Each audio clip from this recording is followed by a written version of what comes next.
Newsletter novembre.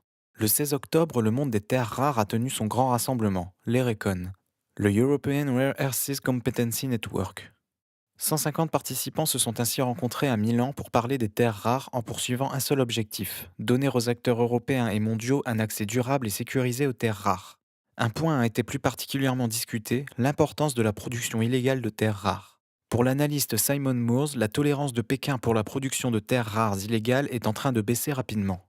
En luttant efficacement contre ces mines, Pékin pourrait créer à nouveau une pénurie de terres rares.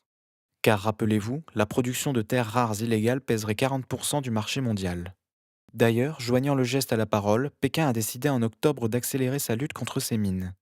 Le gouvernement a lancé une campagne contre ces installations qui devrait s'étaler jusqu'au 31 mars 2015. Le gouvernement a également annoncé son intention d'établir une traçabilité des terres rares ainsi qu'une meilleure distinction entre terres rares légères et lourdes et une augmentation de la fiscalité. Cette réorganisation devrait notamment réduire l'offre de terres rares lourdes à l'exportation. Plus globalement, c'est tout le marché des terres rares qui devrait être transformé. Comme le résume le géant chinois de la mine Minmetals, puisque la production légale a cru modestement ces dernières années, la plus grande répression contre les mines illégales va diminuer la production globale de la Chine. Si Pékin arrive à mener à bien ces réformes, les prix devraient effectivement repartir fortement à la hausse en 2015. Pour plus d'informations, contactez-nous.